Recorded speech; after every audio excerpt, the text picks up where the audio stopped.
Well, we're all about the Nvidia numbers as we kick off the session this morning. You've just got a lot of these Taiwanese suppliers coming online and you're seeing some downward pressure here. But actually, I think it's important to note you're not really seeing the scale of losses you saw for Nvidia in the after-hours session, around 3% off, but even further past 4% at some points in the session. I mean, the Nvidia numbers were actually a slight beat for the second quarter in terms of revenue, in terms of the third quarter as well. I mean, projections pretty much in line with analyst expectations on average.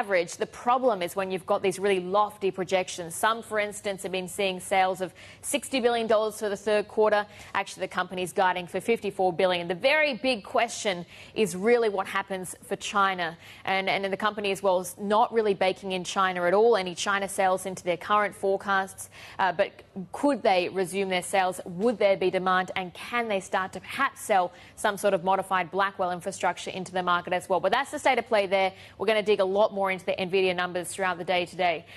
In terms of the overall market session today, I mean, you're taking a particular look at tech stocks today. They will be likely a little bit under pressure in the session, but broadly you've got equities actually a bit in the green. Sort of reflects that trend we saw in the US session. It did go okay, but again, in after hours you're seeing an under pressure, that Nvidia story coming through. The next big test for markets is very much this inflation numbers, this inflation data we get at the end of the week in the US. Ahead of that, you've seen US yields, for instance, treasuries rallying or continuing their climb. You've seen the dollar a bit under pressure, but it is that bet of further easing. Just to note as well, we're keeping a close watch on the Korean won this morning. You are seeing a little bit of pressure, or gains rather, against the greenback, getting very close to that 1400 level. But we did just have the BOK leaving its key rate at 2.5%. Some concerns there around some froth that we're seeing in the housing market as well, the outlook for the housing market in general.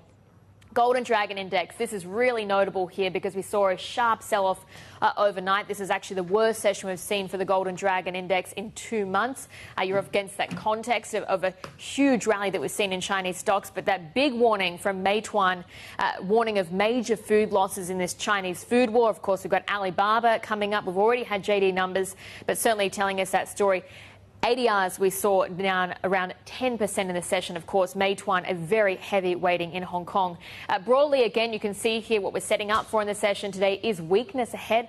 But Yvonne, of course, I mean, it's that big question.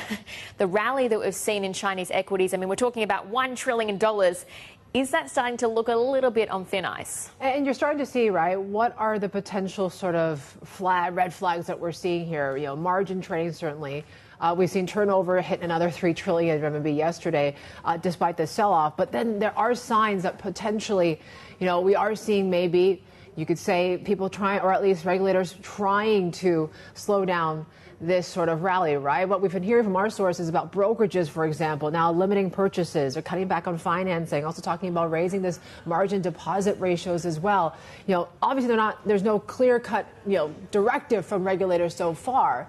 But it does go to show that there are concerns now that if things correct in a bad way, that clients are going to be burned pretty badly. Yeah, I think there's sort of two themes. I mean, you know, post that sort of crackdown on the anti-involution or that trend, you've seen that huge exuberance for stocks in China. But what are the economic fundamentals telling you in the country? And they're still looking pretty weak. The big test, of course, do you start to see those cracks when you've got some concerns around the liquidity pipeline? And if you have brokerages that are moving to tighten that margin ratio, is that where you start to see maybe that beginning of the end for the bubble? Yep, beginning of the end, maybe we'll see, or the potential bubble that people say, right? So certainly that's what the brokerages are doing right now. We'll see if that has any sort of impact. But yeah, we also talk about Nvidia, right? I mean, as you said, blowout numbers in some ways, but still not able to justify this kind of near record run for the stock. Yeah, that's right. I mean, it's been another huge run, and it's sort of that continuing theme that you see basically around the last several earnings periods. When don't we have that question, is that AI rally overdone? Are we seeing signs of overheating? I mean, the big question, of course, going into the numbers, and we didn't get too much clarity except that we should be maybe just removing ourselves from it, is China. They haven't baked it into the forecast. Yeah. But at the same time, I mean, Jen-Hsun was talking about this during the earnings call as well, that big opportunity that he sees in the markets. Yeah. So we need to get more clarity on, of course, the whole H20 side of things in China first, really, to maybe realize that. But let's hear a little more about what we heard from Jen-Hsun during that earnings call about the China business. So I think the opportunity for us to bring Blackwell to the China market is a real possibility. And so we just have to keep advocating the sensibility of and the importance of American tech companies to be able to lead and win the AI race.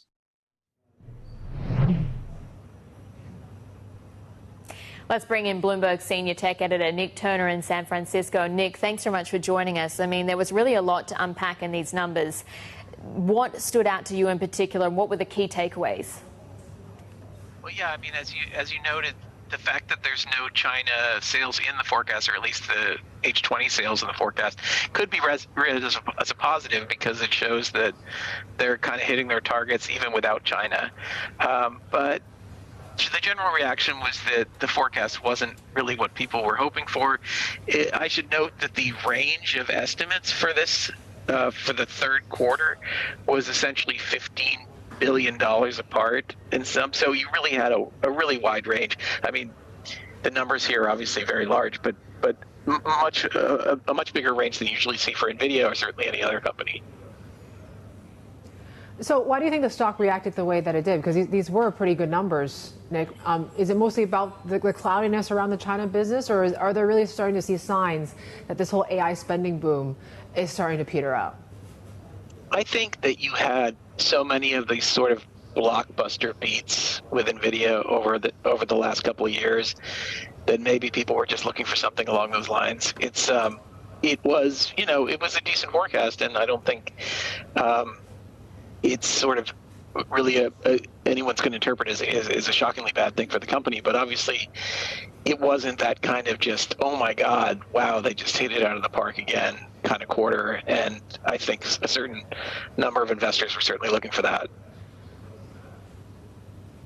Nick, thank you. Nick Turner there, our senior tech editor, with a breakdown, of course, of those earnings, joining us from San Francisco. Let's bring in Beth Kindig now, lead tech analyst at IO Fund, on her kind of take on all this, right? So it seems like the disappointment was around the guidance, and you're removing H20 chip sales to China as part of it. Was that a surprise to you, Beth?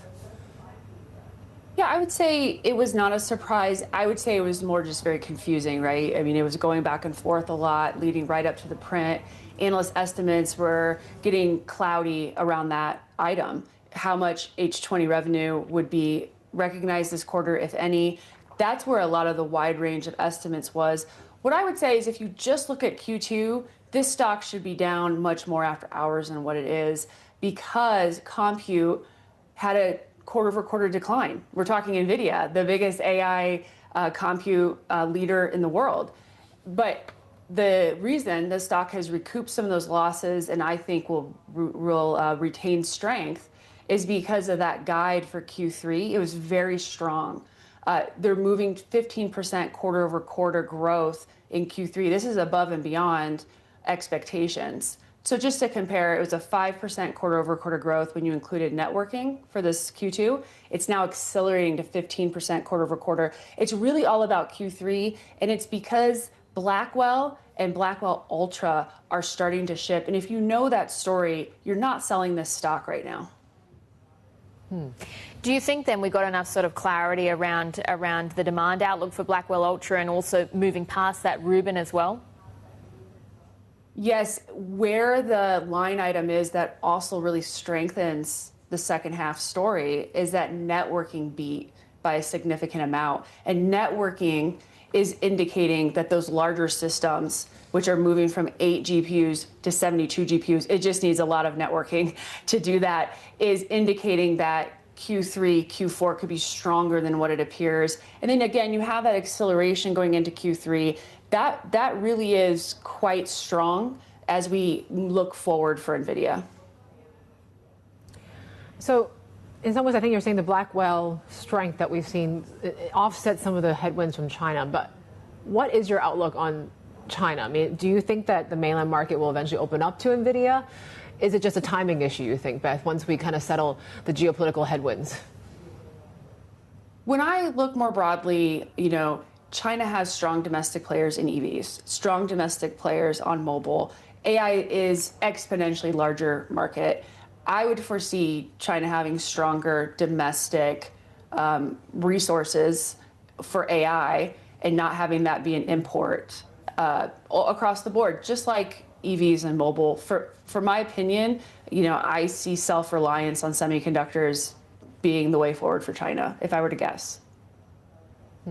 Does that need to be a concern for Nvidia? I think when you take a look at the revenue for Nvidia from the Chinese market, I mean, it's continued to trend down over successive quarters. So last 13%, I mean, was down from 20% just a few periods before that. How much does Nvidia really need the Chinese market? I would argue it's more pronounced when we're in between these generation of GPUs. China was really keeping sales elevated by buying that older generation, the H20s, versus a lot of this big tech companies waiting for the new Blackwell release, which again is coming in that Q3, Q4 and beyond. So that is where China was really helping Nvidia elevate its sales while in between GPU generations. I think that's less of an issue for Nvidia as Blackwell ships in volume. Beth, it's been an interesting earnings season. I'm just wondering what your take is on some of the big tech names that have reported. What stood out to you so far? Microsoft continues to stand out to me. I can't emphasize Microsoft enough. Of course, the market has caught on. It's a highly valued company here. However, it's growing 40% on large revenue for Azure. And then you have commercial RPO. And commercial RPO is well into the mid 300 billions, growing at an elevated growth rate. It's actually somewhat inconceivable that they're in the mid 300 billions on commercial RPO, and it's continuing to grow at the rate it is. This just foreshadows how far ahead Microsoft is when you look at the rest of the Mag 7. And who's in the lead now, I think, will continue to be in the lead into the foreseeable future. Do we need to be worried, though, about sort of so much demand just coming from these hyperscalers like AWS? I mean, are we seeing enough of a broadening out of AI just yet? When I think about big tech CapEx and I think about these big players spending just so much money, it really is an extinction issue here. This is survival. In the past, we saw them tinker around and try a lot of new things, maybe the metaverse. AWS clearly nailed cloud infrastructure as a service. They've really tinkered around a lot and found some success, found some failures. That's not what we're doing here. This is about extinction, meaning whoever does not lead will not be in business, no matter how large your business is today. Therefore, I don't think we're in I don't think that AI spend will slow down anytime soon. There's been people planting the idea of maybe a beginning of a bubble that they're seeing. Are you seeing pockets of this AI story that are looking a bit more bubblish? No. There is an AI bubble if you just look at AI software. AI software is really in that R&D phase.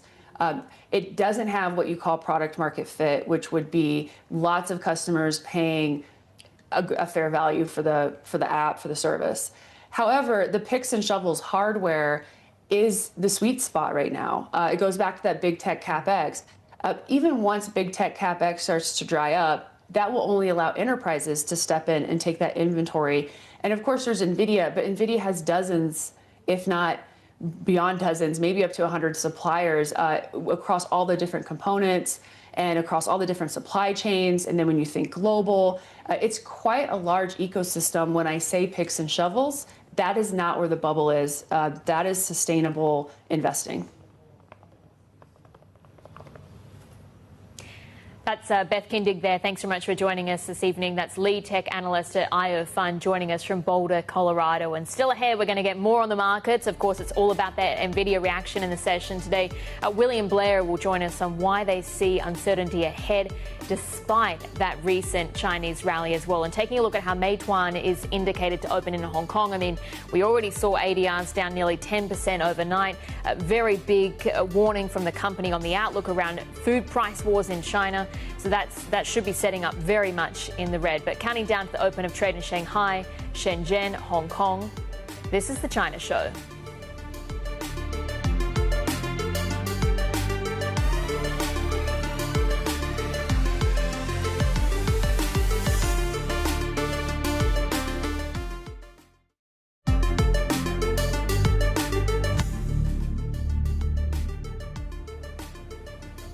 Yuan fix just crossing the Bloomberg here right now, and it is yet another strong one at 710.63. So certainly one thing to watch here is, as we start to see the PBOC trying to at least anchor this currency and keep it strong, maybe that helps with the whole equity rally space as well here today. But yeah, we are expected to see a bit of a decline here, just given what we've been seeing, right? Meituan certainly could be the big drag today, Belle.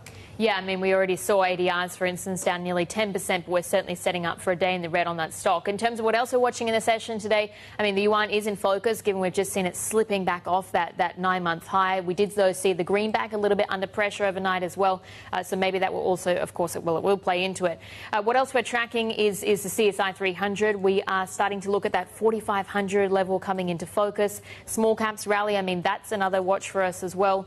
In terms of the earnings, I mean, it's not just that big focus on what we have with Nvidia. We'll be watching those chip stocks, but lots of earnings coming out in the session today.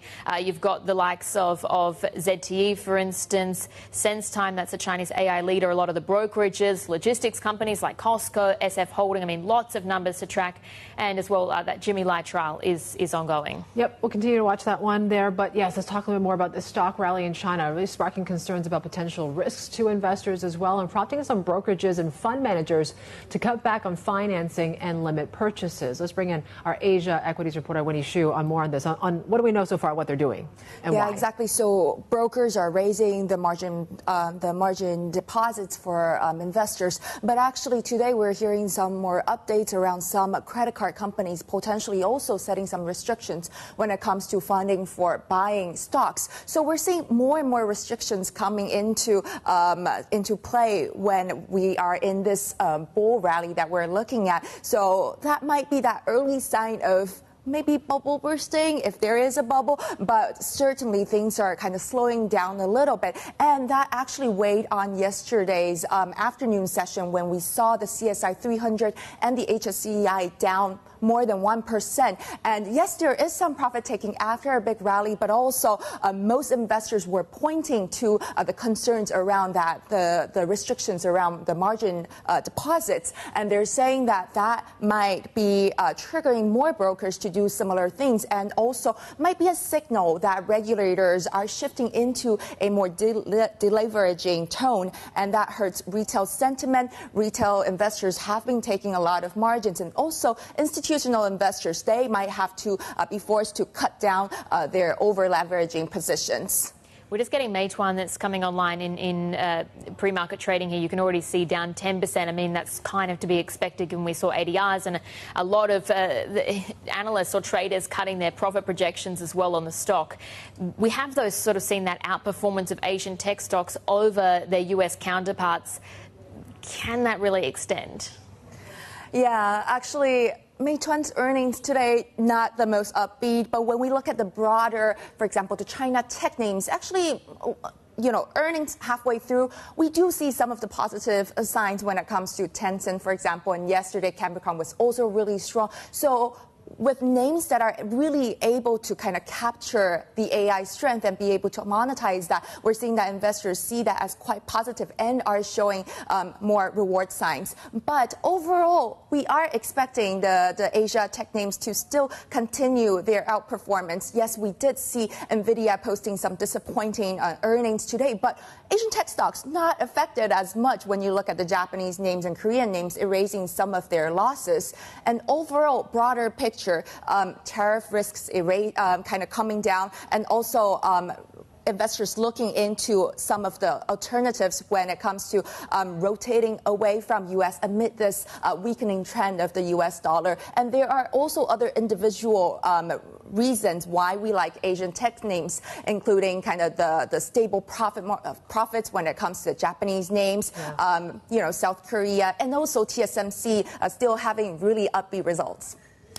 Well, Winnie, thanks so much for joining us. That was our Bloomberg Asia equities reporter, Winnie Xu there. And just keeping that continued watch on Meituan, because I think it's going to be one of the biggest stories in the session today for Hong Kong stocks. Yeah. What's really interesting is, I mean, you had those numbers, really bad outlook, given you've just got so much spending and so much competition around the food price delivery wars. Alibaba, for instance, has got those earnings tomorrow, going to really shed a lot more light on this. But When you take a look at what analysts are saying, I mean, Citi, for instance, JP Morgan, they've both just downgraded, talking about things like low entry barriers and also just that high commitment of the competitors as well. They're slashing their price targets, right? I think JP Morgan is about 45, Citi as well, a similar measure, because it's just the fact that profitability is now a concern, right? When they're talking about they may actually return to losses in the second half, according to Alicia Yap and her team at Citi. So certainly that's why you're seeing that stock reacting this way right now. We'll have plenty more to come. This is Bloomberg.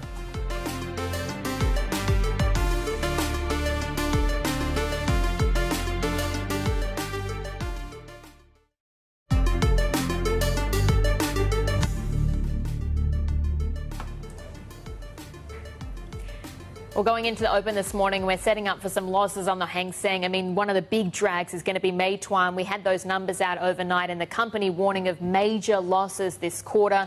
They've just reported a 97% plunge in net income for the second quarter rather instead. But you are seeing under pressure. Lots of downgrades to that stock as well. Some other companies missing their estimates as well. We saw that for Mengniu Dairy, for instance, Shimao Property as well. The only real standout on that board is China Life Insurance that managed to post a beat, but still down nearly 4%. Akeso is the other company we're watching in pre-market trade this morning. That is a biotech company. Its closely watched lung cancer drug has definitively demonstrated it can help some patients live for longer for the first time. So that stock, again, under pressure, but has been hitting a record high. There is a share placement. Maybe that's why the stock is heading lower, but certainly doesn't really kind of fit in what we've been seeing, some of the good news around that company. But there you go. Pre-market is looking like this right now. Hang Seng is down 0.7%. We got the open coming up next. This is Bloomberg.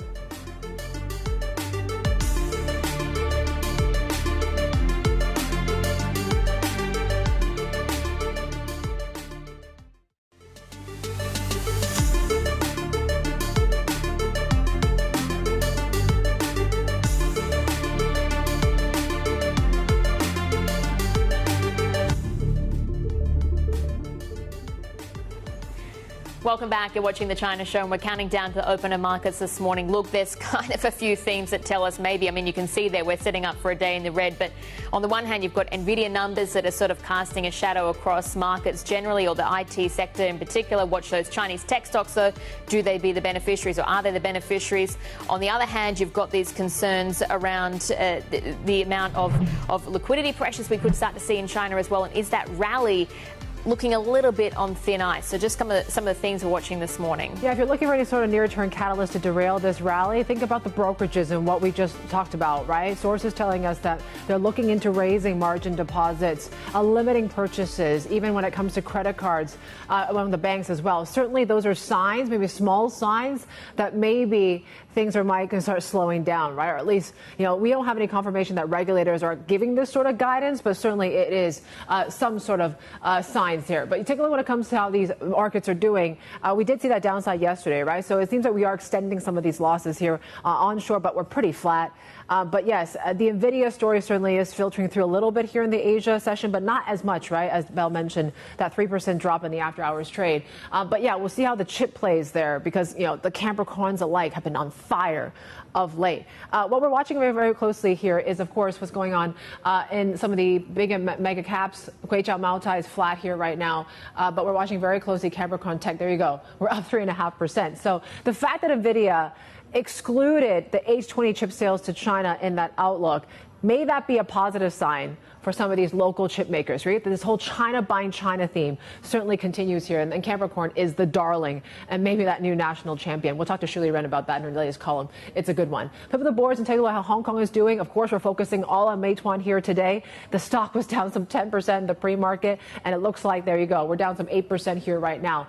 These numbers were bad. The outlook, though, when they're talking about these losses could continue to or get worse, and the more pain ahead, given that they are losing their market share and their dominance in the food delivery space, certainly is a worry for the market once again, right? So Meituan there, we've been seeing these price targets slashed from Goldman, from Citi this morning as well, and more coming through from the sell side. So certainly maybe we could see seeing more pain ahead for the stock itself. That's dragging HS Tech down by about 1%. Certainly one to watch here. Of course, Alibaba is the next one to watch. That stock is down some close to 3% here right now.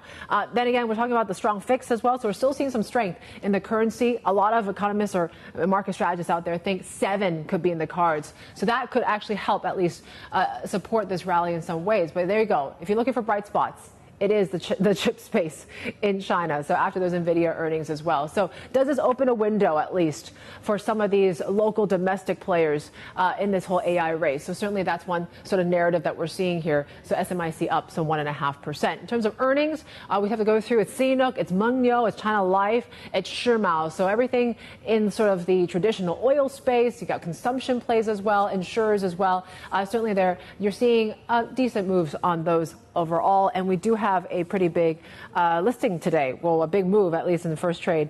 There, Jiaxing International. This is a mining company making its debut in Hong Kong. Yeah, there you go, 124% to the upside on the first day of school bell. Wow, that's a very good result so far. We're seeing in the session an absolute surge for that debut there. But let's get more on the outlook for Chinese equities in general. Bring in Vivian Thurston, partner and portfolio manager at William Blair, joining us now. And Vivian, I mean, Yvonne was just mentioning there that you've got these concerns around whether this stock rally that kicked off in April in China has further room to run.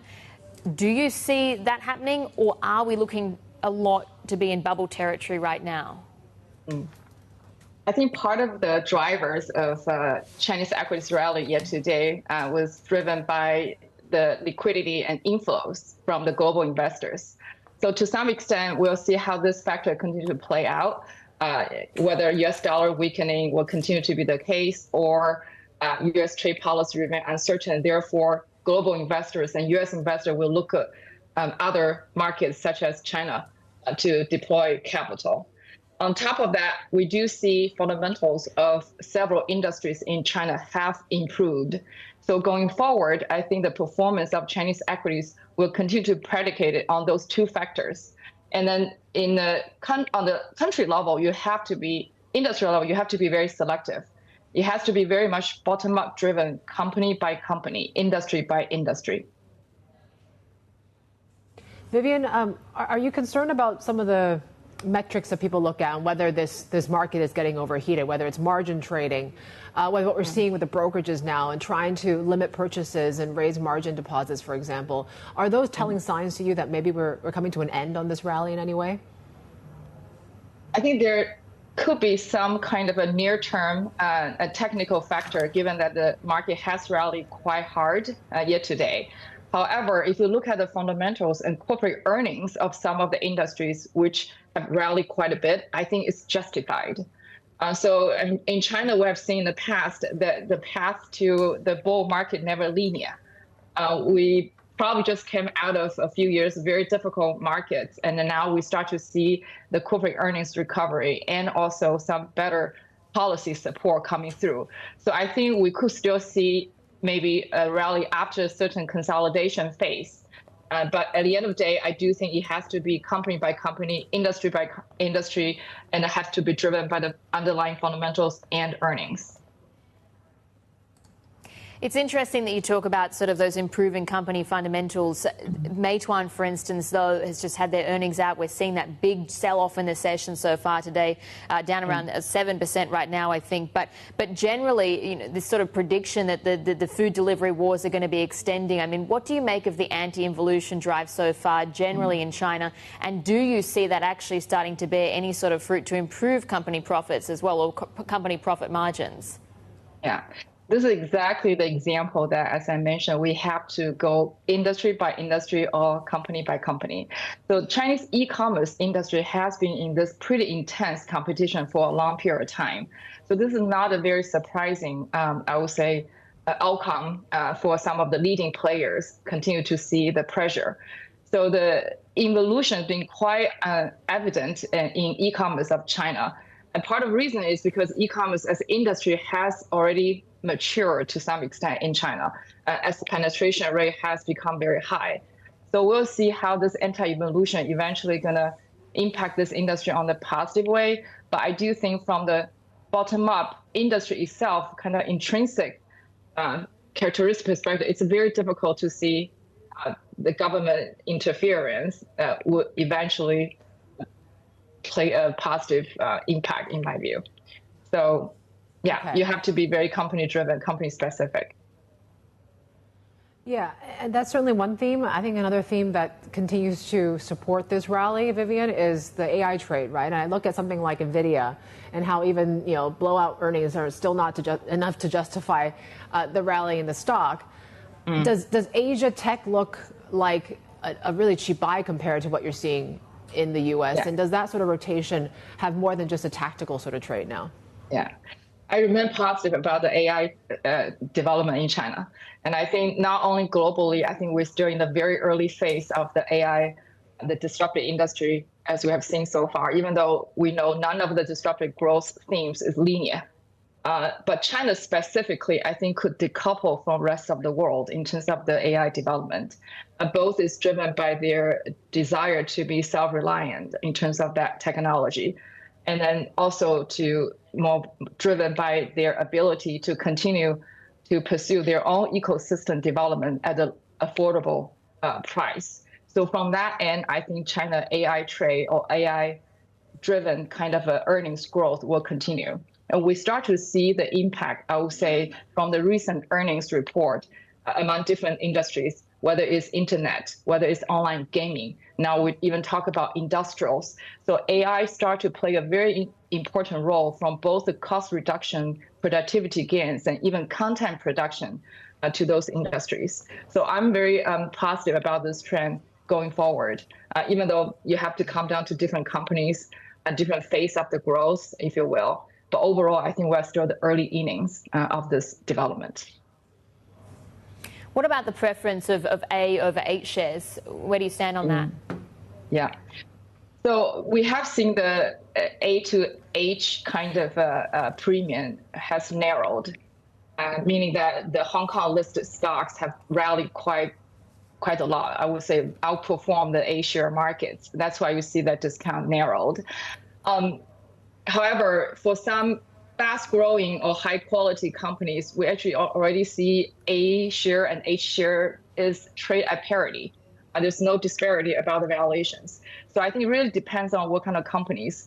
For the old economy of China, some SOE banks, you will still see A share trade at premium, given the liking of the global investor probably not really into that industry. But even that, I think the premium has come down. But for those newly listed, whether biotech, whether some EV supply chain, or whether AI, we saw a lot of those companies already trade at the parity. I think this will continue the case going forward, given that the global investors start to take notice of some of the very strong growing industries and companies in China. How should I be looking still at some of these sort of high dividend yields, dividend plays in this market now, Vivian? Yeah.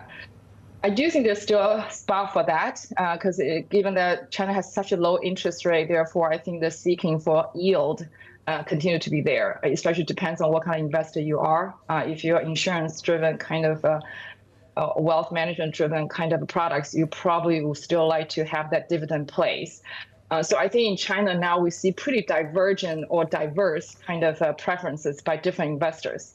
On the one hand, growth continue to be favored, whether driven by AI or by some new consumption theme. On the other hand, people also look for the dividends. And I do think if you have both combination, and interestingly, there are companies in China have both growth and high dividend payment. And I think those tend to probably be the best stocks in the current environment. Yeah, get the best of both worlds there. All right, Vivian, thank you. Vivian Lynn Thurston, their partner and portfolio manager at William Blair. She joins us there from Chicago this evening. Here's your market right now, and 10 minutes into the start of trade, and certainly things are looking to the downsides, particularly in the offshore market here today. I think Meituan is the culprit that is dragging this Hong Kong market down here. We're down some 9% for the stock after its earnings. HS Tech is down 1.6%. We've got plenty more ahead. This is Bloomberg.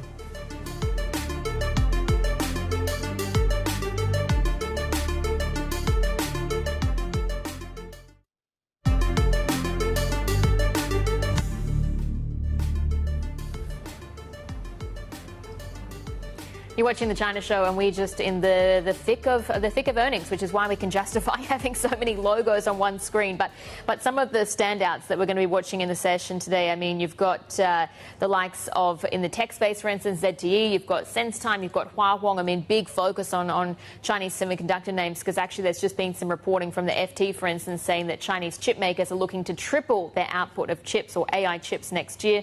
You've also got the securities firms, for instance, China Galaxy, Everbright, CITIC, and logistics as well. I mean, Costco Shipping, SF Holding, just some of the names we're going to be watching just today alone. But it's not just today, of course. It's also we've got overnight, and Meituan is certainly standing out to the downside. Yeah, this is the one that's standing out here today like a sore thumb, right? Take a look at how analysts are saying. So you have the likes of Citi and JP Morgan downgrading the stock overnight. Others have slashed their price targets but maintained, like Morgan Stanley, overweight. But it really is the concerns around the profitability side of things, right? Alicia Yap from Citi is saying, look, what they're seeing so far, these substantial operating losses suggest the company might return to losses in the second half.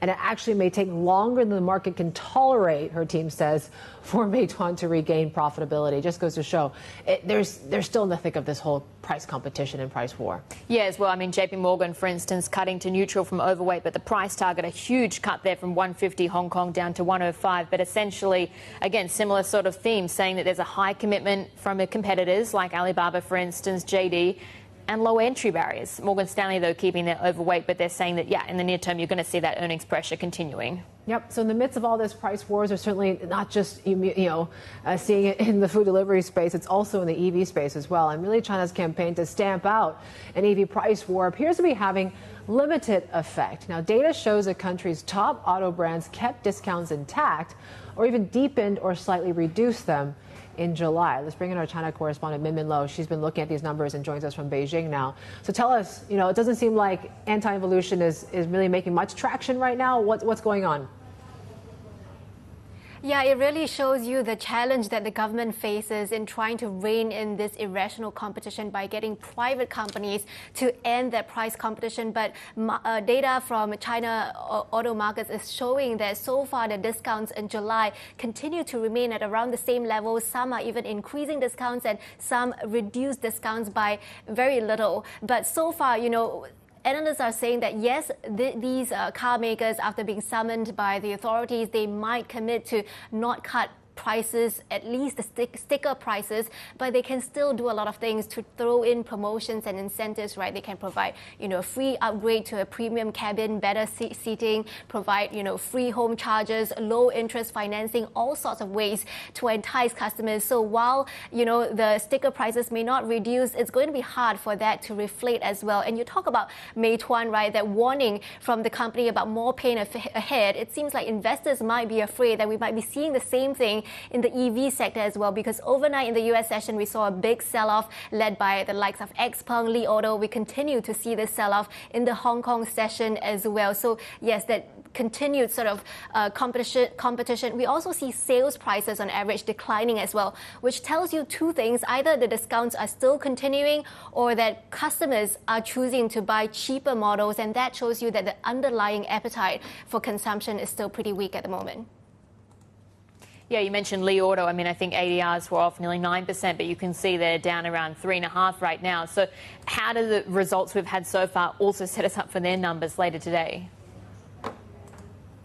Yeah, right now in terms of the earnings bets, investors are looking at a 4% price move after earnings, but we are looking at expectations actually pretty okay, I would say. Revenue expected to be up by 2% or so, and profits expected to be up by 35% or so. And our in-house analyst believes that its profits could even double on the back of better control of R&D and selling costs.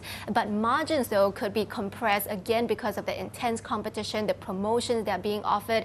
But Li Auto, as a smaller startup, it is facing a big challenge from some of the incumbents like BYD, Huawei, and Xiaomi, right? Because they've been spending betting big on autonomous driving, and the company really have to keep up with tech advances and a very fast rollout of new models in order to attract more customers. But so far, you look at vehicle deliveries, the monthly numbers show us that so far it is in line with the company's guidance, although the company's guidance did lower its guidance back in late May. But looking forward to the third quarter, it's got off to a slow start. July numbers are a little bit soft, so Morgan Stanley is saying that maybe the third quarter numbers could start to taper off.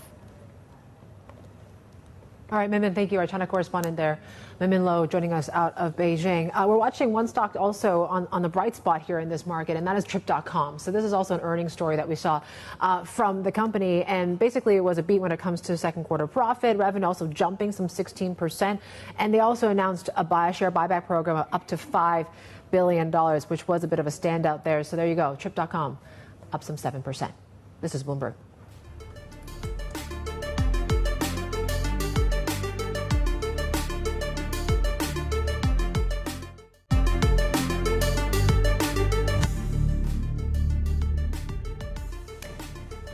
Taking a look at the Chinese pharma company or biotech company, Akeso, there you can see, look, it's starting to narrow its losses, but still down nearly 3% right now. On the right-hand side, though, you can see maybe also what's part of this story. I mean, it's been an absolute stellar run for this company. They're having quite a lot of success with one of their drugs for lung cancer treatment as well, and so that's really playing into it. You're up around 180% so far this year, but they did as well just issue a share placement, and that as well is at around a 5% discount to the last close. You've had a slide for a few days now, so sort of some question marks, I guess, around trading activity. Yeah, so there's a lot about that and what's going on with the stock. There was a block trade as well, so lots to talk about, right? So let's talk a little more about the share placement. 23 million shares at almost 150 Hong Kong dollars a piece. And on Wednesday, the firm said its lung cancer drug demonstrated it can help some patients live longer. Let's bring in our Bloomberg Asia equities reporter, Sang-Mi Cha. She's been focusing on the biotech space as well. They're trying to raise some capital. Tell us more. Yeah, this has been somewhat of a trend that we've been seeing in this biotech space, especially. So there was that block trade. It was pretty massive, 452 million. The two founders are trying to sell that. And of course, the placement, that's we're talking about 3.2 billion here. And the 80% of the net proceeds will go to R&D and of course, building more plants globally and domestically. So they have a lot of these cancer drugs and immuno-oncology drugs as well. So it's all about just boosting that capacity for plants. And of course, they have this very closely watched drug. It's really going up against Keytruda, which is Merck's most important, we can say, drug that is for lung cancer, and that's bringing 40% of the revenue for Merck. So it has the potential to go up against them. So it's going to be a very interesting space to watch. Yeah. It's been pretty volatile trading when you take a look as well, just sort of more on an intraday basis. I mean, yesterday, for instance, we were up around 6% at one point. That was hitting a fresh record high. You still closed in the red, and I think it's been off for the last 4 sessions. So why are we seeing sort of these big moves in either direction? Yeah, for Akeso stock, I mean, it's really fair to say that Akeso was really the company that brought this whole biotech boom in China, really because of that drug, the AK112 that we're talking about here. And yesterday, because the volatility actually is because of that results that we have seen in the late clinical trial of this China trial that we're seeing for this specific drug. And it was that the overall survival rate, which is a key metrics for measuring the cancer drugs, has actually had a significant result, and it did show that it can really extend the survival rate for the patients. But of course, a lot of it has been priced in. Of course, there's all this anticipation. The stock itself is traded at 250 times multiple, ahead of forward earnings. I did a calculation of the top by market cap 50 biotech and pharmaceutical companies in the world, and Akeso was traded at the most expensive valuations. So it does it is a self-explanatory move there. Although we'll be watching very carefully, especially on September 7th, there will be the lung cancer drug conference in Spain, where they're going to be talking about more of these results. All right, Sang-Mi, thanks very much for joining us this morning. That was our Bloomberg Asia equities reporter, Sang-Mi Charan there. We're going to keep up that focus on biotech in the next hour, speaking exclusively with the CFO of Rachel Biologics, that's Rachel You, after their first half revenue also beat estimates. And you're seeing that stock just a little bit in the green so far today. But of course, I mean, it's very much a session in the red today. Yeah, we're going to talk about GLP-1. This is the obesity drug that is doing quite well. Certainly, that's one thing that the market is hoping to get a little bit more details on. Of late. Labu Gold, that's the one as well. So there's also a placement there. That stock has been also a darling, and we are seeing a bit of profit taking after that placement. So it's down some 3%. Some Asia chip stocks to tell you about. So obviously there's the Nvidia sort of story that may be lifting some of the chip makers domestically in China, but overall you're seeing a slight downside in some of these big players like Samsung, like TSMC here this morning. But yeah, Capricorn. This was now briefly one of the most priciest stocks onshore, even beating out Kuei-Chow Malta at one point yesterday. Yeah, absolutely. And you're seeing as well, you've got that FT story at the bottom, but certainly they're looking to really ramp up production over the course of 2026. But more ahead in the next hour. This is Bloomberg.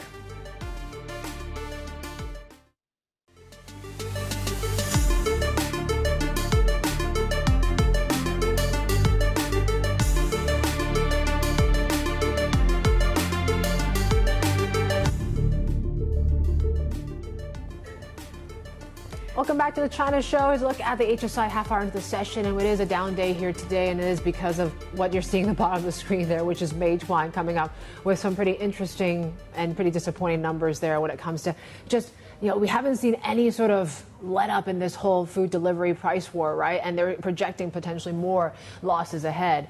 So we're seeing analysts, certainly the sell side has been busy overnight here on the stock itself, but yes, there's also concerns about what brokerages are doing here in terms of trying to maybe slow down this rally in some ways, Belle. Yeah, you're certainly seeing maybe some early signs of cracks starting to appear in the liquidity pipeline. Is that going to be something that sort of brings that $1 trillion rally we've seen in Chinese equities since April to a close? I mean, it's one of the major questions as well, sort of aside from obviously all the event risks today and all the headlines around Nvidia. That's certainly going to be one of the big questions for us to digest over the coming few weeks. But in the session so far, you're actually seeing Asian equities that are sort of looking very steady, which is a pretty good result. And you're seeing a lot of those tech-heavy indexes. For instance, the Nikkei, the Kospi, still managing to stay in the green here. Taiwan a little bit under pressure, but again, not really seeing the same scale of the losses that you had for Meituan. I mean, still, again, relatively subdued, but off around 4% in aftermarket trading or late trading this morning. What else you're tracking, of course, is just US equities there. You can see, again, more of that Nvidia story a bit under pressure, the dollar a little bit under pressure so far. But that next big line in the sand is really inflation data in the US later this week. And does that sort of set the stage for easing from the Fed? So that is, again, sort of the bigger picture we get into today. But again, as you said, it's that big focus. Maybe any curbs or restrictions from the China brokerages. Yeah, it's just early signs of it, maybe, of what brokerages are doing. Obviously, they were talking about even just anti-involution in the price wars within the brokerage space, given there was so many people flooding to these brokerages to open accounts to invest in this market, a bit of FOMO in some ways. And now maybe they're seeing signs of maybe trying to at least deleverage, I guess. That's kind of the tone at least some traders are saying it might be the next concern here, right? And this is as we start to see margin trading. We already talked about it's close to those 2015 levels. But if you look at, as a percentage of turnover, the likes of Laura Wang from Morgan Stanley say, look, we're not close to those alarm bells just yet. But certainly they're still watching these metrics very, very closely now. Yeah, exactly. It's sort of trying to draw the parallels or make the distinctions between what we saw in 2015 versus what we see today for the market as well. But, I mean, Nvidia numbers, as we said, it's really one of the big watch points for us in the session. We saw that stock under pressure. Big question mark really around China for the company as well. Can they restart those sales of H20? Will they be actually able to get any orders if you've got the Chinese government saying companies really shouldn't be buying? Can they also sort of have more advanced infrastructure, a Blackwell version, for instance? Yeah, that's interesting that they mentioned that, right? Jen-Hsun Huang floating this $50 billion number about the opportunities in China and really trying to sell the fact that there is still opportunities out there, right? And Blackwell chips might be that next step. But even what we're hearing from the CFO, the regulators haven't exactly put it on ink about this whole kind of revenue sharing deal that they mentioned, right? This 15% cut. that President Trump announced just a few weeks ago, they're not really seeing that. But potentially that's probably why they took the whole China story out of their outlook there. Yeah, exactly. Absolutely removing it from the forecast, but still a number that pretty much met Wall Street expectations. The problem is when you've just got those projections that also become very lofty. But again, some of our guests have been talking, of course, about these results, and here's what we've been hearing. Take a listen. When we have a beat and stocks don't go up, or a hot stock like Nvidia doesn't go up, or it starts to roll over a little bit, that suggests to a trader and a technical analyst that everyone who might own the stock already does. But we're nowhere near there yet. The reason the stock has recouped some of those losses and I think will retain strength is because of that guide for Q3. It was very strong. It's really all about Q3, and it's because Blackwell and Blackwell Ultra are starting to ship. And if you know that story, you're not selling this stock right now. They were very good about signaling to the market that the China overhang could continue, and that has about a $5 billion impact in the next quarter's numbers. So having said that, 54 billion represents a very strong showing, which means they expect hyperscalers in other parts of the world to pick up that slack. Let's get more on the trading action now. Bringing our MLive strategist Mark Ramfield joining us from Singapore. And it's sort of interesting moves in the session because you're seeing US futures that are under pressure. I mean, the Nasdaq down there, 1/3%. Nvidia, of course, sliding in late trade. But Asian equities are still marginally in the green today. So why is that, do you think? I think you've got a few things going on here. If you look at Nvidia's performance in overnight trading in the extended hours section, considering they set such a huge bar for themselves to beat, and there appears to be a little bit disappointment in some of the guidance, you would have expected Nvidia stock to even be lower in that session than it was. And probably the reason it hasn't fallen so far is the 60 billion buyback. That's a huge buyback they're offering to investors. So if you're thinking that this is the top for Nvidia and you might even want to go short of the stock, you're going to be facing a massive buyer of the stock in the open market. So that's a big deterrent for you. And it gives you a bit more time to think about, well, maybe things are not quite so bad in terms. I mean, Nvidia is still making an enormous amount of money. They're still projecting that demand going into next year is still very, very good. So once the dust settles a bit, it may well be that in today's cash trading, which is much more important, what happens later today in America, maybe Nvidia's not going to trade that badly, really. It might be down a little bit, but it's not going to have this massive sell-off that some people may have feared. That's probably why you've got subdued trading in the US equity futures at the moment in Asia. Then you think about what's going on with the Hong Kong stocks. Yes, Meituan is down a lot, but really no more than it sold off in the ADR market overnight in the US. And if you look at what they were talking about, they're also in this price war with Alibaba, who report tomorrow. So really, what investors are also thinking is, well, maybe Alibaba is going to be the beneficiary of some of the struggles that Meituan is having, in which case things are not really as bad as they seem. And the people that are suggesting that the market isn't yet reaching a peak, they may well be right. Because if Alibaba can show that he's really doing pretty well under these circumstances, then that's pretty hopeful for the rest of the people in that space. Not to mention the fact that the AI story in China does appear to have quite a few more legs, especially as local authorities are encouraging everybody to buy their chips at home, and that production is still going ahead pretty fast, regardless of what's happening with Nvidia. So you're saying basically buy this dip then, Mark, right? Is that the message that's being sent to this market now? Well, certainly, I mean, people who've been on the sidelines missing out on what has been a very strong rally, not just in China, but really across Asia since April. There have been huge rebounds in lots of markets. And if you look at so far the Kospi index today, the TAIEX, they don't seem to be too concerned about what's happening with Nvidia, which suggests there's been a lot of people who've been waiting for an opportunity to get into Asian markets. And maybe that's the story that we're going to see play out later today, is that if Nvidia is suggesting that American equities finally have reached a point where people know that they're expensive, they've been expensive for a long time, and maybe they're signaling, okay, now's the time for people to get serious about shifting money out of US stocks into other parts of the world where there could be a catch-up play. And Asia obviously stands out as a place where some global money could well come in this way. it helps as well that Asian currencies are having a pretty good time. They're looking pretty solid. Chinese currency is leading the way in that respect. So the reasons for shifting more of your portfolio towards Asia are building all the time. And maybe this Nvidia is the turning point where we get an even bigger shift as we come towards month end. Mark, thank you. Mark Cranfield there, MLI strategist joining us out of Singapore. And earlier we did hear from the Nvidia boss himself, Jen-Hsun on the earnings call and really talking about the outlook for China. So I think the opportunity for us to bring Blackwell to the China market is a real possibility. And so we just have to keep advocating the sensibility of and the importance of American tech companies to be able to lead and win the AI race. Let's bring in our Bloomberg Intelligence senior analyst, Robert Lee.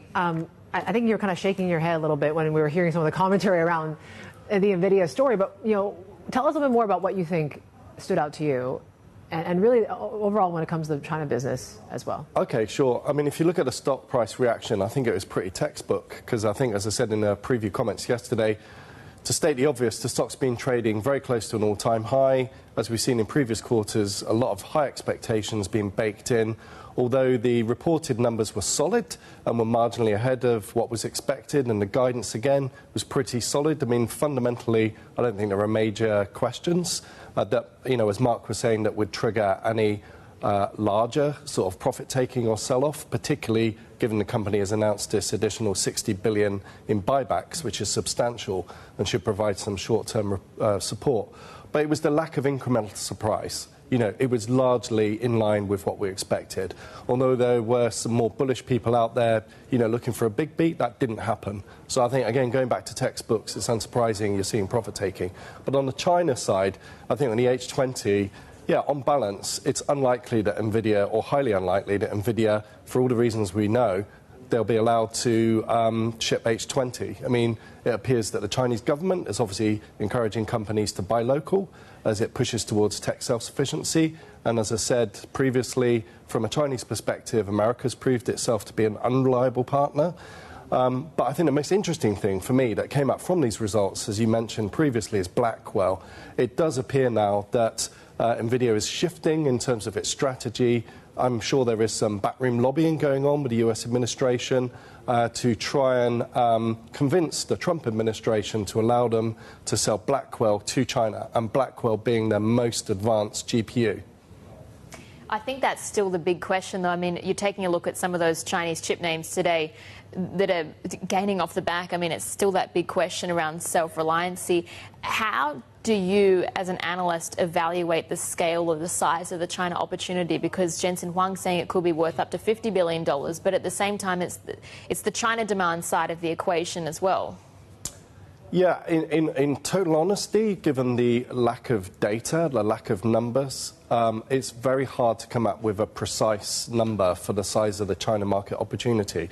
But just again, to state the obvious, this is the world's, one of the world's leading economic powers, with the full weight of state support, is pushing heavily into AI at the moment.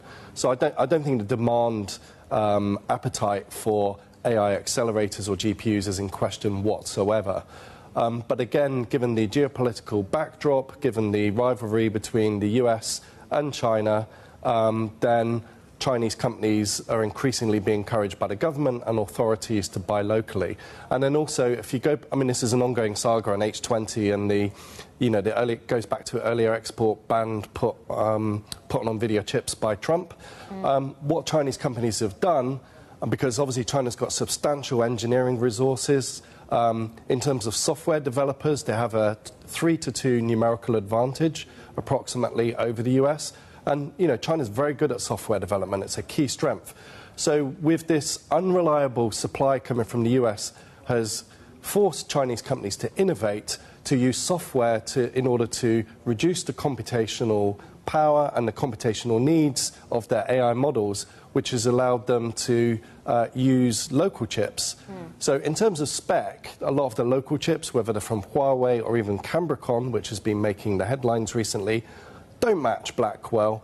but they seem perfectly good and adequate to meet the demands of these more efficient Chinese models that are coming through. So net-net, I think Alibaba, Tencent, and even Baidu should remain well-placed to continue their AI developments. Yeah. Just briefly, you mentioned Alibaba, or Mark also made the point that the losses that Meituan's had in food delivery could come at the gain of Alibaba. What's your expectation around the earnings tomorrow?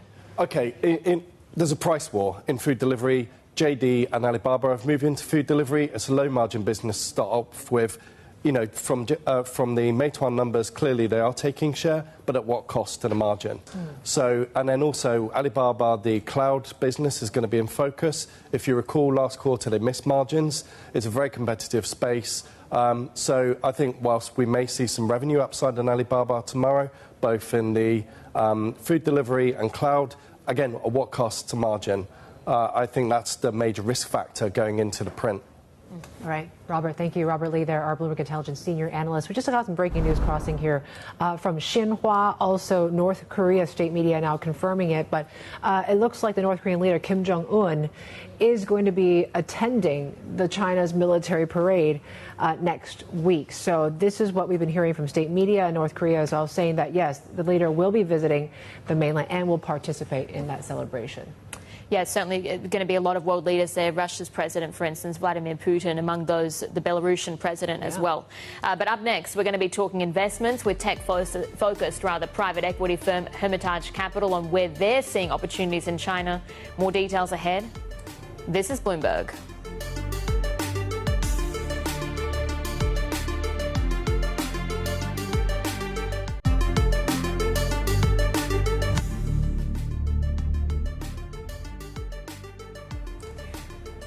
Welcome back. We're watching the China Show. You're watching the China Show, rather, presented by us, but we're focusing on the VC space now. And Hermitage Capital, it's a tech-focused private equity firm with about $1.5 billion in assets under management.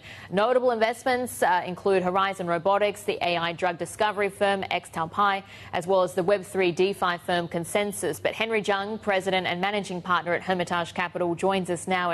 And Henry, one of the key themes we've been discussing on the show this morning is this question mark over whether the rally we've seen in Chinese equities can extend. But certainly it's been a huge run-up in stocks. What's happening on the VC side, and what's the environment looking like right now for investing? I think the vibe this year so far is pretty good. I think we see that China finally come out of a bear market. We're seeing 3 quarters of very strong secondary market performance. Yesterday, 2 of our portfolio companies listed in Hong Kong have announced their results. Both are very strong. I think Horizon will see 67% year-on-year growth in the first half, reaching $1.5 billion RMB of revenue, while maintaining 65% of gross margin, 40% market share, dominating the space. And also they're launching something very exciting, which is called Horizon Smart Drive, HSD, which we think is the China version of FSD in China. And also XTalPi, I think, also announced overnight 400% year-on-year revenue growth. And more exciting is that they are first company in the AI drug discovery space to achieve profitability, which is a big milestone. So I think the fundamentals are very strong, mostly driven by AI. We also see that the multiple start to recover from the bottom. So we might see a Davis double play here. It seems like we're seeing this whole AI play come back in full force. I look at Capricorn, for example. But there was a while where it was mostly about DeepSeek, and then we saw a bit of a hiatus, and then now things are kind of bubbling up once again. Yeah. Are we past that whole sort of AI hype? Where are we now, do you think, in this whole AI story? I think we're still very, very early. I think this is our, 1995, 1996 internet era in terms of AI. We begin to see that, the foundation model has been strong, both in the US and also here in China. I think the reason why there's a bit of delay in DeepSeek probably goes back to the computing power, which is why I think driving the strong performance of Capricorn, right? To come up with the next generation cutting edge model, you need enough training resources, therefore driving the demand for AI chips, not just on the US side, but Nvidia, but also on the China side. So Capricorn, you see that market cap reaching 500 billion RMB, share price doubled, and the share price now is surpassing Multi to be the highest in the Asia market, which is amazing. I mean, it's also that story around self-reliancy and resiliency in China. Does that also inform your investment thesis? What are the sectors where China just doesn't want to have to rely on the US in any way? China buying China. Yeah, I think the whole China buying China is, making a lot of sense. I think, U.S. started export control on some of the chips a few years back during the Biden administration. I think that triggered the whole kind of Chinese domestically produced chip thesis, right? I think there's a lot of excitement in the space, and China is such a huge market. I think that has been, the fundamental growth driving, the semiconductor boom in China. We think that's very important because the chip is the fundamental layer, the infra layer. So whatever come on top of it, the foundation models and future applications all heavily rely on the computing power, whether on the training side and more so on the inference side, right? Once you have all the applications built on top of those foundation models, you need tens and hundreds more computing power than we see today. So this is just the beginning of the boom for AI computing power. We're going to see that, tenfold, 100x, 100-fold in the next 3 to 5 years. And they're looking for the next sort of way to fund this whole AI development. And the government, in some ways, is almost using local governments as the next VC investor. Yeah. What is that environment like when you start to see local governments get subsidies in this whole AI development?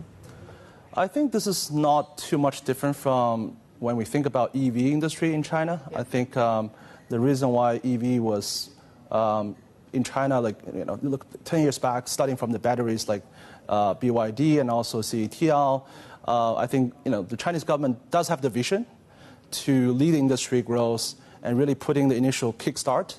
And once the Chinese entrepreneur got the initial kickstart, I think the entrepreneurship, the hard working of the Chinese founder, Chinese entrepreneur, really take it to the next level, right? I think we've seen that in the EV industry. Now we're going to see that in the robotics and also semiconductor industries. There's also that question around the US-China relationship and how do you as well see that informing the way that you approach in investments? Because, of course, you've got a global mandate, but how global is it actually? I think we look at it in both ways. I think U.S.-China conflict does create opportunities. I think we talk about the chip boom in China. If not because U.S. banned on the export of Nvidia and AMD chips into China, I think the Chinese AI company may as well just use Nvidia chips. There wouldn't be a domestic chip industry to begin with, right? I think just because of the trade conflict creating this new demand on the China side, which basically doing China a favor by incubating their own chip ecosystem. So I do think that obviously there are challenges on situations, but also creating a lot of opportunities. What metrics do you look at right now when it comes to the opportunities in AI, humanoid robots? I know you also focus on right now. Yeah. How do you take a look at what an investment is and what actually will lead to some decent returns? Right. I think we tend to think about things in the next 3 to 5 years. Okay. So Hermitage Capital, we have committed to all in on AI and robotics. We have decided to invest at least $500 million in global AI and robotics in the next 3 years. So it's a big commitment. And so we're looking at different verticals all across the space within AI and robotics. I think some of the criteria are pretty universal. I think we need to make sure that's really life-changing. For example, for human robots, we ask the question about what can really change, whether it's home use, can really help taking care of some of the home stuff, cleaning the floors, doing the dishes, taking care of the seniors, or whether it's industrial or warehouses, can they really lifting the stuff, can they really reducing labor? Because sometimes people think they might do something, but actually they don't, right? So it's at the end of the day, it's really product market fit that we focus on, and whether it can solve real life issues. So this is some of the criteria we're looking at. On the AI foundation model side, I think we also see what are the edge. There are a lot of models out there. So we focus on, for this particular model, does it solve the B2B, issues, whether it's coding or enterprise, or does it more solve the 2C problems given companies to consumers, right? Henry, hold that thought. We'll have more from Henry Zhang there, President and Managing Partner at Hermitage Capital. We'll bring you some live pictures out of Seoul here right now, that Bank of Korea meeting after keeping rates on hold. And what we're hearing right now is the breakup and makeup of what the votes look like. So 5 out of 6 members are open to a rate cut in the next 3 months. That's the headline crossing your terminal here right now. This is Bloomberg. 협상 결과와 큰 차이가 없는 그런 상황이기 때문에 다행스럽게도.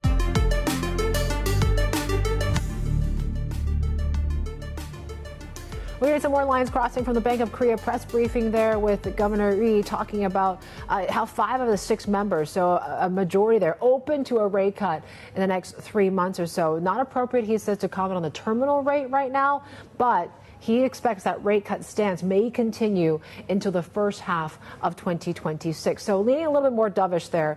And he also mentioned about this summit between President Trump and the President Lee as well. They said ended on a positive note, but the summit outcome didn't require the BOK to revise its growth view. But yes, right now holding, as they say, due to some of the financial stability concerns out there. But yes, maybe more cuts in the offing there. We got plenty more ahead. This is Bloomberg.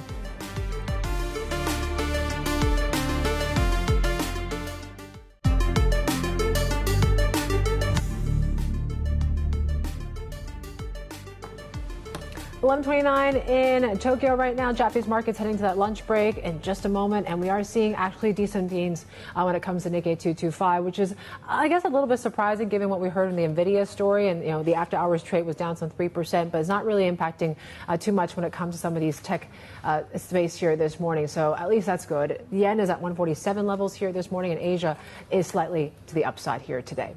Yeah, that's right. Actually, it's been a pretty interesting session because we had Nvidia, of course, and that really cast a shadow over U.S. equities in the late trade. You're still seeing futures in the red, for instance. Nvidia down around 3% as well, or 4% again in after hours. But today, again, you've got the IT sector under pressure, but broadly, you've actually got equities a bit in the green. Midst of earnings seasons, of course, for the rest of Asia as well. I mean, Meituan, for instance, standing out for all of the wrong reasons in the session today, but a 97% drop in net income in the second quarter and still flagging a lot of risks on the horizon. Is that big question, of course, around, yes, there's been the pressure from regulators to curb anti-involution. Are the companies actually paying any attention to that at all, because you still see that very, very intense competition as well. What's interesting as well is that sort of new China buys China narrative that's starting to take shape as Beijing steps up tech rivalry with the US. Our Bloomberg Opinion columnist Julie Ren says China's getting closer to finding its own Nvidia through homegrown chip makers such as Cambricon. She joins us now in Hong Kong, and yeah, it's certainly an opening that is well and truly here. Yes, absolutely. No doubt, Nvidia has the best, fanciest chips. But as the AI industry develops, people are moving from the training models to models that will make good inferences. And the Chinese companies, they can make chips that this kind of chips that are less perhaps technologically advanced, but it's also more cost effective. And that's why Chinese companies see that there's an opening for them. Tell us about Cambricon. I mean, we started saying it a lot more these days, but we really don't know more about this company. What do we know? What does it do? What we know is Cambricon is not even 10 years old. It was founded in 2016. It went public in 2020 on the Shanghai Star Board. And what they do is application-specific integrated circuits, basically making more specific chips for specific applications. And the company founder is only 40-year-old, and he has about 30% stake, and a business affiliate of China Academy of Sciences has another 15%. And it's interesting that the Cambricon's shares are up again, even though all the other chip stars are down because of Nvidia. And I think it's because of Nvidia earnings that the Cambricon stocks are up. Yeah, I mean, they're sort of that big beneficiary, given that you as well had Nvidia being forced to pull any sort of guidance around China. But, I mean, China has this long history of fostering national champions. It doesn't always go to plan, though. Yes, absolutely. The most famous case was Tsinghua Uni Group, right? It was an affiliate of Tsinghua University and China's closest thing to Samsung Group, and it went bust. Well, it went bankrupt in 2021. I think the Chinese government is starting to rethink how to foster the next round of national champions, right? Like last month, President Xi Jinping actually said that not every province needs to invest in AI. Like some poorer provinces, they just shouldn't, right? So the Chinese government is paying attention to overinvestment. They are also trying not to, say, plow $1 billion into those big projects. They're trying to do earlier round, more kind of like angel investing, like investing smaller companies that develop hard tech. All right, Julie, thank you. Julie Ren there, Bloomberg Opinion columnist. Still with us is Henry Zhang, her president and managing partner at Hermitage Capital. You were listening to what Julie mentioned, right, about all these kind of new startups that are emerging in China. As a VC investor, I mean, how crowded is this whole space when you see an AI and humanoid robots now? Yeah, I think China is a little crowded on the foundation model side. I think we're going to see a bit of consolidation in the next three years. It will be very similar to internet search engine days. China doesn't need three Baidu, right? China only need one, or maybe at best two. So I think the foundation model sector in China definitely need to consolidate. There might be one or two winners come out of it.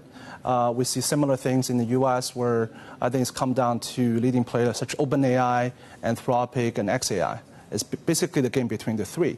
However, on the application side, I think the booming just started. We're going to see many different verticals have their own AIs. For example, XTOPI is using AI to do drug discoveries, helping big pharma companies all over the world, right? And also we're going to see the applications disrupting the traditional corporate functions, back offices.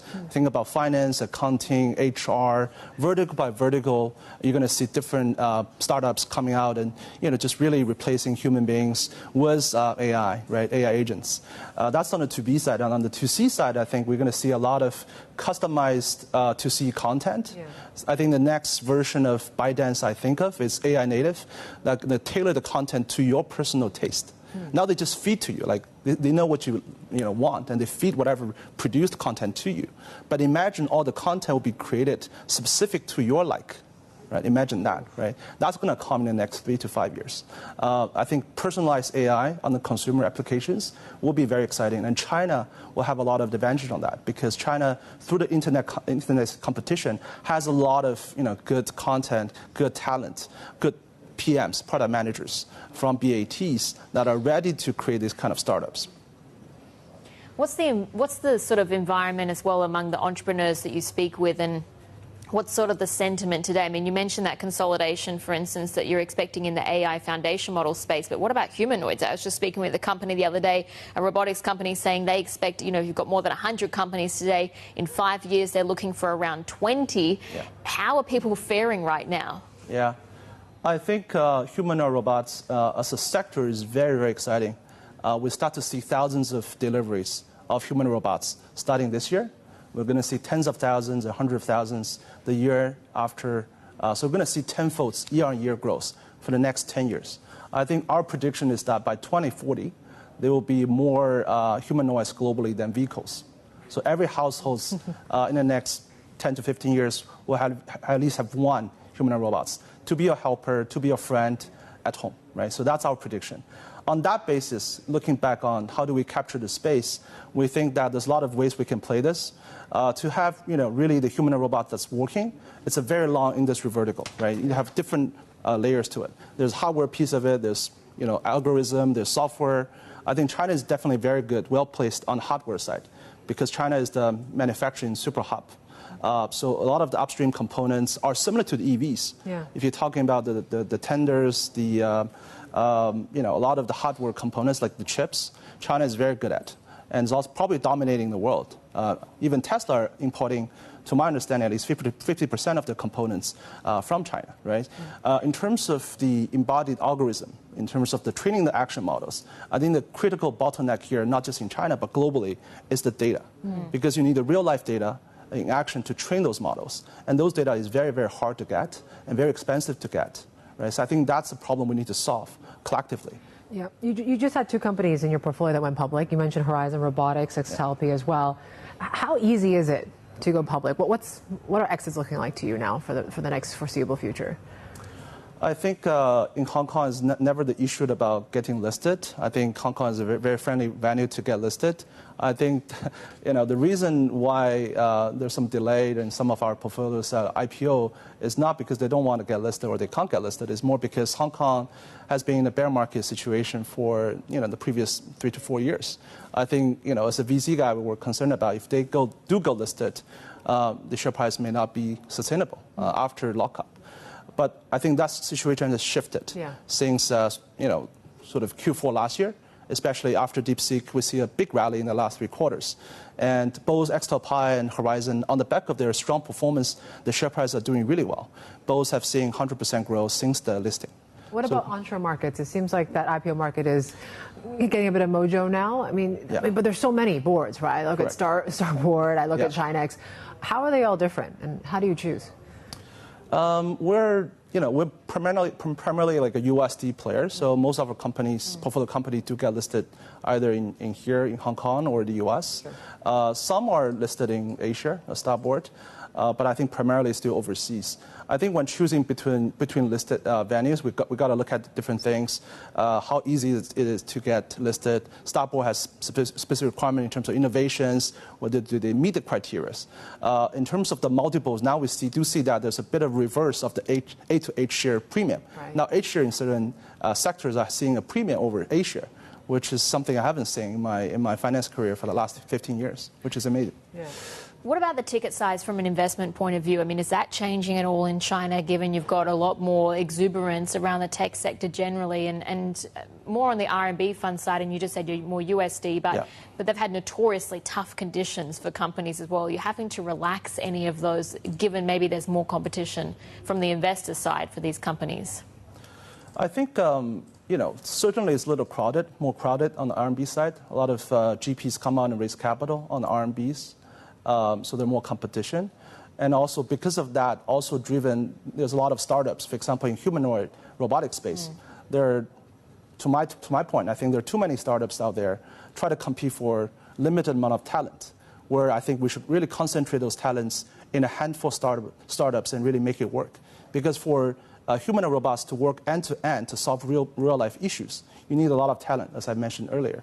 You need hardware to work, you need the software to work, you need to present in a very good manner, and the branding, marketing to be there. It's a lot of work and you need a lot of talent.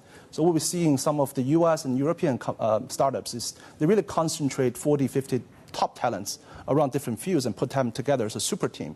Whereas in China, maybe the VC sector is a little too hot in the space, so too many startups there and talent sort of scattered. Very interesting. Thanks very much for joining us, Henry. That was Henry Zhang, the President and Managing Partner at Hermitage Capital. And coming up, we're going to be speaking with Innovent Biologics CFO, joining us following a strong first half revenue that beat the street. We'll have that interview just ahead. This is Bloomberg.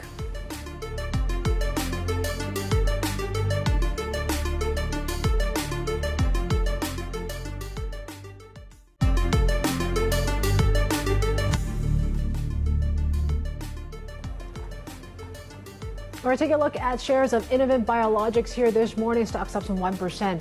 But yes, the Chinese biotech firm saw its first half revenue coming in above forecast and jumping some 51% on year. Also swung to the black for the period as well. Joining us exclusively from Shanghai now is Rachel You, the CFO at Innovent Biologics. Rachel, it's great to have you on the program. Analysts have been quite optimistic about your growth prospects here, talking about sales growth can continue thanks to the robust product pipeline that you have. But tell us a bit more about what's in store for you guys and the outlook. Thank you for the question. Yeah, as you just mentioned, we did have a strong first half performance. So you can see our revenue growth was more than 50% for the first half. And the product revenue growth was also more than 37%. I think it's mainly driven by the strong growth from our oncology portfolio. And also we are seeing the increasing product revenue contribution from general biomedicine pipeline. And also we are entering into a new chapter of dual engine growth and global innovation. So as the general medicine is emerging as the second growth engine for the company, we are also expanding our footprint from China to the global market. And as also you can see, not only our top line grow very strongly, but we are continuously enhancing our operating profitability. So with the continuous efficiency improvement, you can see our net profit margin was also substantially improved in the first half of this year. So you can see on a non-IFRS measure, we reported a net profit of 1.2 billion. And the EBITDA was RMB 1.4 billion. So actually our goal set in the beginning of this year is to achieve the second consecutive year of EBITDA break-even, even without taking into the licensing fee income.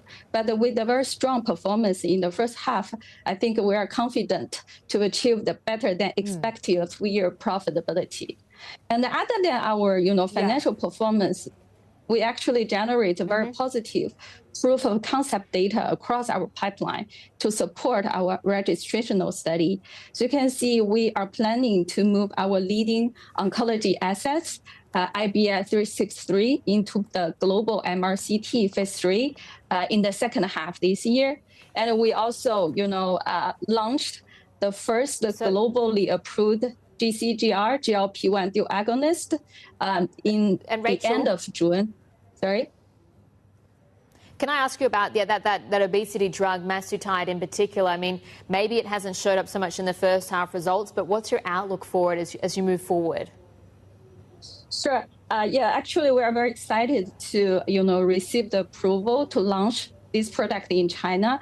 As I just mentioned, it's actually the first globally approved GLP-1 GCG dual agonist. And its unique MOA make not only potent in terms of the body weight reduction, but also can reduce the liver fat substantially. So it was officially launched in the beginning of July. So it's about less than 2 months post the launch. I would say overall, we see the very strong performance post-launch, very much in line with our internal estimation. But I think the overall ramping up in different channels is still dynamic. So we should have a even clearer picture after next couple of months. Okay, can you give us some numbers? Any sort of in terms of what the initial uptake has been on the drug? We did not provide a specific guidance, but I think you can see the overall obesity population in China is very huge.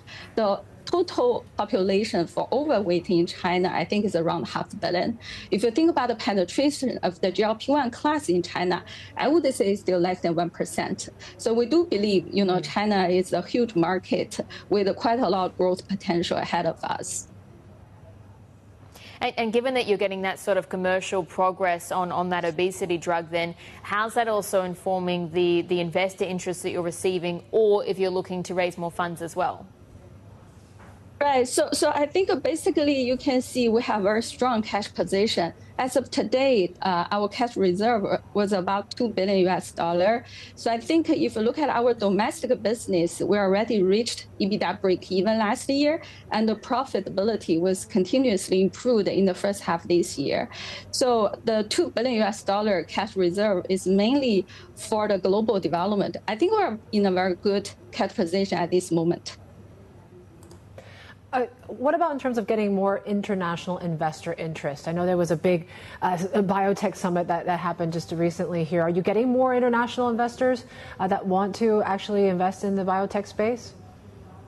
Yes, that's a very good question. So actually, we do see the resumed global investor interest into the China biotech sector.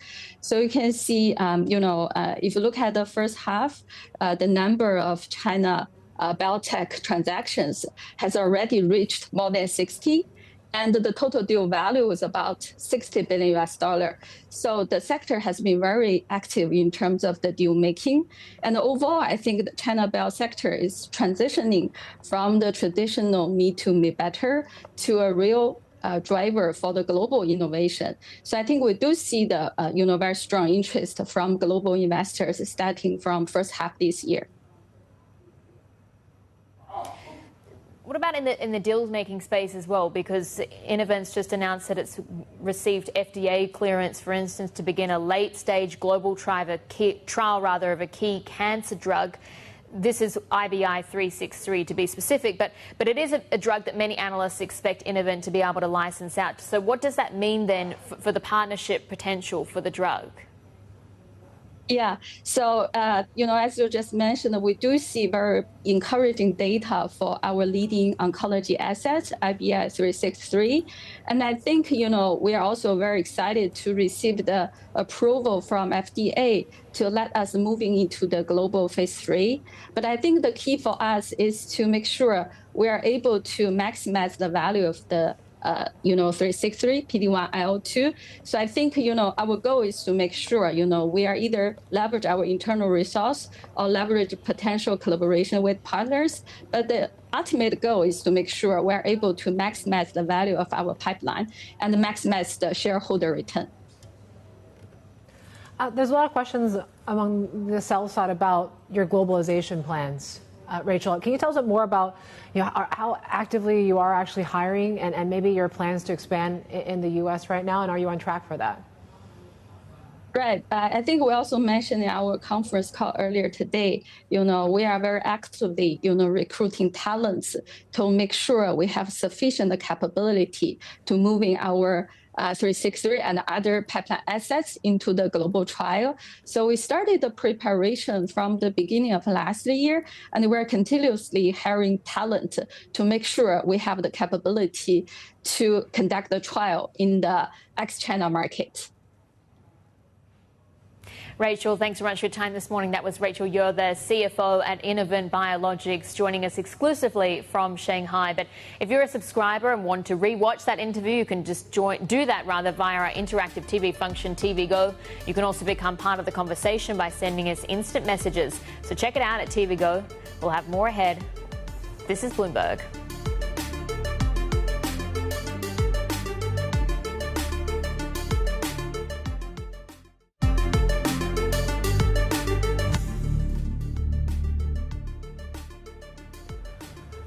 All right, got to talk about Labubus. We haven't talked about it for days, right? Mart. It's the official date, right? If you're looking at this launch of those new mini Labubu toys, they come out today, right? 10 p.m. Hong Kong time. I'm expecting there's going to be some lines outside these Pop Mart stores, but really, that's certainly the big next thing. Once we saw that in the earnings call, I think that was what really got the market excited once again. Can you just tell me sort of how excited you are about this? I'm okay. You're okay? I think they're cute. I'm not going to line up. You're not going to line up? No. Oh, okay. Hong Kong people love to line up for things, but I'm definitely not one of those. But it's amazing, right? When you talk about the fortunes of Wang Ning, the CEO, he's what, not even 40 years old yet? But, if you look at Rich Go, his wealth has basically been accumulated to about $26.2 billion, just based on what's been going on with Pop Mart, the stock, and the like here. And really, I think that he's within the top 10 richest he is in the people top 10 in China. Right now. It's been an absolutely crazy run for him. I mean, he was 23 when he started this business. And actually, I'm just seeing here that he painted the walls himself at his first Pop Mart store. So it's really been a stellar run for him. And as you said, I mean, it's that sort of euphoria. There are stories of Labubus that can fetch up to $150,000 at auction. I mean, maybe if you're not so keen on Labubu, but maybe it is the reason to get in line at 10 p.m. tonight if you're just trying to make more money in the secondary market. Maybe this is the investment for you. Yeah, I wonder what they do about the dupes too, right? The little foo-foos, and then there's all those different things as well. But yeah, there's so much question about the secondary market, as you say. But also there was this whole concern about the fact that, are they just going to be another Beanie Baby, right? Is this just something that's going to last a few years and then fizzle out? Yeah, that big sort of thing. Power? Is this the next Hello Kitty? Does it have the staying next power? IT giant like Disney, right? Yeah. Or is it, again, to your point, I was watching some videos the other day and people were saying, in overseas markets like Canada, for instance, there's a lot on the shelves. Does that tell you maybe the demand is sort of petering out? Maybe that's where you have to go, Canada, to get some Labubus. No, but yes, and there's not much of a narrative, right? People say, right? Hello Kitty, Pokemon, there's a story behind it. And maybe that's why there's lasting power. I don't know. Anyways, go line up. We'll see you tomorrow. That's it for the China Show. Insight with Husband Amin is next.